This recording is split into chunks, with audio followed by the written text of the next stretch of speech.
The moment you open your mouth to explain yourself, you have already lost. You've been told that transparency is a virtue, that honesty is the best policy, and that if you just work hard and play fair, the world will reward your goodness. But look at your bank account, your social standing, and the way people treat your time. The truth is a predator's dinner. In 2026, the world isn't getting kinder, it's getting more surgical. Information is weaponized, and your authenticity is nothing more than a blueprint for your own destruction. You are being watched, measured, and calculated by people who don't care about your soul, only your utility. If you continue to play by the rules taught to you by people who want you compliant, you will remain a secondary character in your own life. Today, we burn the vision board of the victim. We are moving past the comfort of the herd. You've spent your life operating on a faulty operating system. You think that being understood is the path to respect, so when someone questions your motives, you provide a 10-minute presentation on your intentions. You think that by being nice, you are building a social fortress, but in reality, you are just painting a target on your own back. This is the biological trap of the social primate, the desperate, itching need for validation. Your brain, wired for the Pleistocene, thinks that being liked by the tribe equals survival. But we aren't on the savannah anymore. We are in a hyper-competitive, digital, feudal landscape where likes are the currency of the weak and leverage is the currency of the sovereign. Most people fail because they are predictable. Your instincts betray you because they favor immediate social harmony over long-term strategic dominance.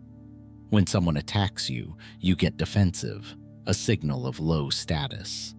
When someone ignores you, you try harder, a signal of desperation. You know the feeling, that hollow ache in your chest when you realize you've been played again, usually by someone less capable but more ruthless than you. You are frustrated because you are playing checkers while the world is playing three-dimensional chess with your future. You are not a good person for being a victim.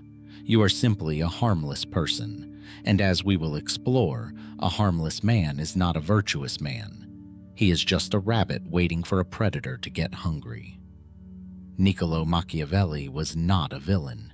He was a realist in a world of delusional optimists. He saw the world not as it should be, but as it actually is, a cold, calculated arena of competing interests. While others were writing about the divine right of kings, Machiavelli was dissecting the mechanics of how power is actually seized, held, and expanded. In the next 30 minutes, we are going to dissect 7 laws of strategic sovereignty designed for the year 2026. This is not self-help. This is self-conquest. Be warned, this knowledge is irreversible. Once you see the strings, you can never go back to being a puppet. You will start to see the hidden motives in your boss's feedback, the subtle power plays in your relationships, and the deep insecurity driving the leaders you once admired. If you are not ready to kill the part of you that craves approval, leave this video now. The path to becoming untouchable requires the death of the person you currently pretend to be. For the rest of you, welcome to the desert of the real. Law 1. The Law of Calculated Information Asymmetry. The most primitive desire of the human ego is to be seen and understood. But in the realm of power, visibility is a vulnerability. The moment you give someone the full picture of your intentions, your resources, or your fears, you have handed them the remote control to your emotional state. Power thrives in the gap between what you know and what they think you know. This is rooted in the psychological concept of reactance theory, where people feel an urge to resist when they feel their choices are being restricted. By remaining unreadable, you bypass their defensive mechanisms because they have nothing concrete to fight against. Machiavelli understood this deeply. noting that a prince should never lack for a legitimate reason to break his promise. But more importantly, he should never let his true designs be known until they are inevitable. In practice, this means you must stop the habit of updating people on your progress. Whether it is a business deal, a career move, or a personal transformation, the more you talk about it, the less likely you are to achieve it. Your brain receives a premature dopamine hit from the social approval of the idea, which drains the fuel needed for the execution. Picture this. You are up for a promotion. Instead of telling your colleagues your strategy or expressing your excitement, you remain perfectly neutral. You ask questions rather than giving answers. While they are busy posturing and revealing their insecurities, you are collecting data. When the decision is made, they are blindsided by your assent because you never gave them a surface to attack. The paradox is that the less you say, the more profound people imagine your thoughts to be. Silence is not just a lack of noise. It is a tactical vacuum that forces others to reveal themselves as they rush to fill the void. Law 2. The law of perceived inevitability. Human beings are naturally inclined to follow the path of least resistance, and nothing creates more resistance than the smell of hesitation. If you want to be outsmarted by no one, you must project an aura of inevitability. When you move as if the outcome has already been decided by fate. This works at a neurological level because the human brain is a prediction machine. When it encounters a stimulus that appears certain and unshakable, it ceases to look for alternatives and begins to adapt to the new reality. This is the certainty effect in psychology. We overvalue outcomes that are certain compared to those that are merely probable. Machiavelli wrote that it is much safer to be feared than loved, and the root of that fear is not necessarily violence, but the fear of consequences. If people believe that your boundaries are absolute and your path is fixed, they will not try to negotiate your worth. They will simply accept it. This brings us to the tactical application. You must eliminate the language of permission from your vocabulary. Stop saying, "I was wondering if," or "Does that make sense?" These are the linguistic markers of a subordinate seeking validation. Imagine a scenario where a client tries to lowball your fee. The weak response is to justify your price with a long list of reasons, effectively inviting them to argue with your logic. The Machiavellian response? A brief pause, followed by, "My rate is fixed because the results are guaranteed. I understand if the budget isn't there right now." You have shifted the frame from, "Am I worth this?" to, "Can you afford the inevitable success I bring?" By acting as if your success is an objective fact of nature, you force the other person to either align with you or be left behind. Law 3. The law of strategic transparency. The most effective lie is the one wrapped in an uncomfortable truth. To be truly outsmartable is to be seen as secretive, because secrecy breeds suspicion. The master of dark psychology knows that to hide a mountain, you must do it in plain sight. This is the art of selective transparency, sharing a vulnerable, slightly embarrassing, but ultimately inconsequential truth to build a truth-teller persona. Your brain interprets vulnerability as a sign of trust. When someone tells you a secret, your trust molecule, oxytocin, is released, making you more susceptible to their influence. Machiavelli observed that it is double pleasure to deceive the deceiver. By appearing to be an open book, you gain the license to hide your most critical assets in the shadows. Here is how this works in real life. Pick a flaw that you have already overcome, or one that doesn't affect your professional standing. Share it. Talk about your struggle with it. People will feel a sense of superiority and intimacy. They will think, "If he's willing to tell me that, he must be telling me everything." For example, in a high-stakes negotiation, you might admit to being nervous about the timeline while keeping your secondary investors and your massive cash reserves completely hidden. They focus on the bone you've thrown them, the timeline, thinking they have leverage, while you have already secured the win on the terms that actually matter. The catch is that you must never admit to a flaw that can be used as a weapon. You are not being vulnerable. You are performing vulnerability to camouflage your strength. Law 4. The law of emotional decoupling. The person who cares the least holds the most power. This is the fundamental law of outcome independence. When you are emotionally invested in a specific reaction from another person, you have handed them a leash. In 2026, where attention is the primary commodity, your emotional reactions are the data that others use to map your weaknesses. If I can make you angry, I can predict your next move. If I can make you feel guilty, I can control your labor. This is why the Stoics, and later Machiavelli, emphasize the need for a cold heart in matters of state and strategy. Psychologically, this is about the effective forecasting error. We overestimate how much an event will impact our long-term happiness. The master knows that whether they win or lose this specific round, their sovereignty remains intact. Machiavelli knew that fortune is a woman and must be taken by force. But he also knew that those who are too attached to her favors are the first to be crushed when she turns. Tactical application means practicing the 3-second delay. When someone insults you, triggers you, or tries to shame you, wait 3 seconds. In those 3 seconds, the biological fight-or-flight response peaks and begins to fade. Picture this. Someone tries to publicly shame you in a meeting. Your instinct is to get red-faced and defend your character. Instead, you look at them with the detached curiosity of a scientist looking at a bug. You say, "That's an interesting emotional reaction.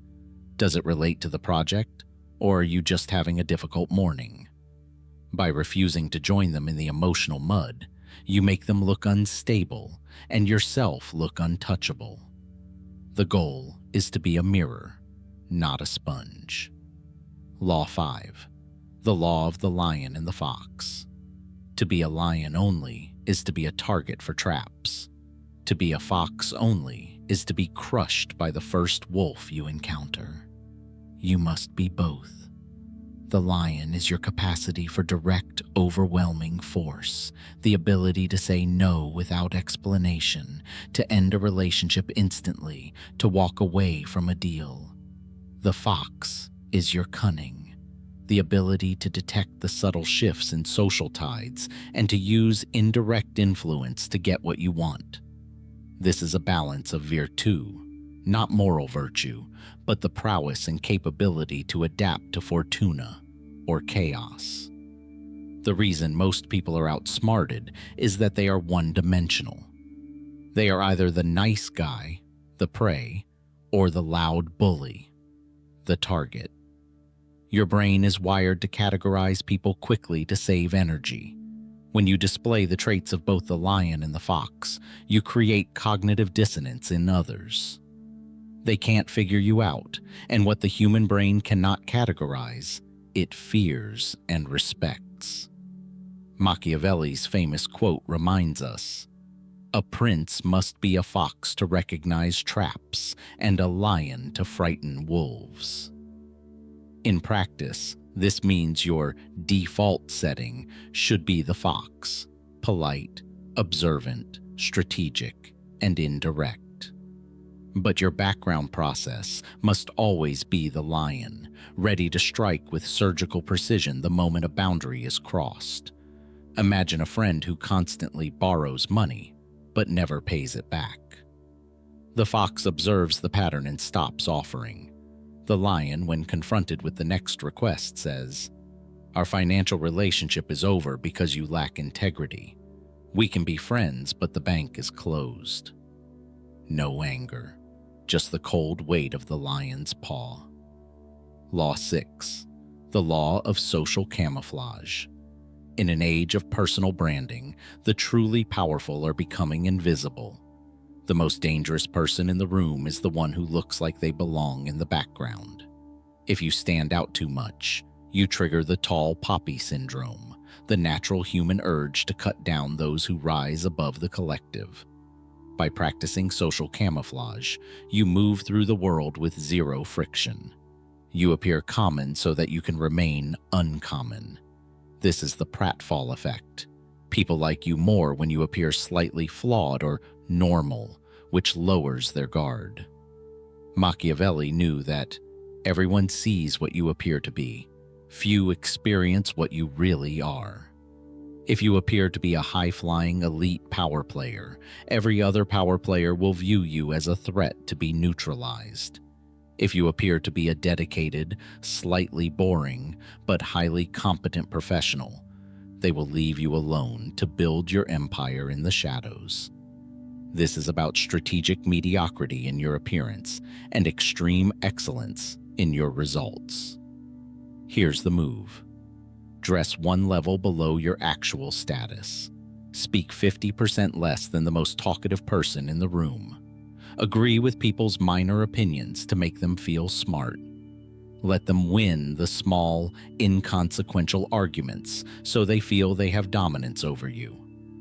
While they are celebrating their victory over a trivial point, you are securing the actual leverage. You are the architect building a fortress while they think you're just the guy delivering the bricks. Law 7. The law of necessary cruelty, the precision boundary. We must reframe the word cruelty. In the Machiavellian sense, cruelty is not about causing pain for pleasure. It is about surgical precision, the willingness to do what is necessary now to prevent a catastrophe later. If you are too kind to set a boundary with a toxic person, you are being cruel to your future self and everyone who depends on your stability. This is the paradox of tolerance. If you tolerate everything, you eventually lose the power to protect anything. Machiavelli argued that a prince should perform all his cruelties at once so they are forgotten, but deliver his benefits slowly so they are savored. In modern terms, this means when you have to fire someone, end a relationship, or set a hard no, you do it once, clearly, and without the slow bleed of excuses or letting them down easy. Trying to be nice during a breakup or a firing is actually a form of selfishness. You are trying to manage your guilt at the expense of their clarity. Imagine a toxic family member who constantly drains your energy. The kind person makes excuses for months, creating a slow-motion car crash of resentment. The Machiavellian person says, "Your behavior is destructive to my peace. I will not be speaking to you for the next 6 months. Do not contact me." It is harsh. It is cold, but it is final. It solves the problem in one stroke. By being cruel for 10 seconds, you save yourself 10 years of psychological warfare. You've been listening to these laws, and a part of you is already calculating. You're thinking about that boss who overlooked you, that ex who betrayed you, or that friend who uses you. You're thinking about how to use these laws on them, but you're missing the point. If you take these tactics and try to apply them like a mask over a fragile soul, you will fail. The need for manipulation comes from a place of fear, the fear that you are not enough as you are. This is where we must look at the work of Carl Jung. He said, "I would rather be whole than good." To be good in the societal sense usually means to be harmless, repressed, and weak. To be whole means to integrate your shadow, the part of you that is capable of Machiavellian strategy, the part of you that can be a lion, the part of you that understands the dark. If you don't integrate your monster, you will forever be at the mercy of those who have. The ultimate reverse psychology is not on others, it's on yourself. You can only truly wield these laws if you don't need them to work. This is the paradox of power, The moment you are willing to walk away from everything, you become the most powerful person in the room. Techniques are useless if your soul is fragile. You must become the kind of person who is so anchored in their own sovereignty that the games of others simply slide off you like water off a stone. This requires the death of who you are now. You must kill the victim to give birth to the architect. Imagine a version of you 6 months from now, a version that has integrated these rules. This version of you doesn't scan the room for approval. This version doesn't explain why they're late or why they changed their mind. When someone tries to manipulate you, you see the move before they even finish the sentence, and you smile because their weapon is made of cardboard. People treat you differently. There is a weight to your presence. You aren't the nice guy anymore. You are the sovereign. The old you apologizes for taking up space.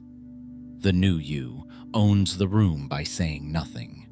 The old you stays in toxic loops because of history. The new you cuts the cord the moment the value is gone.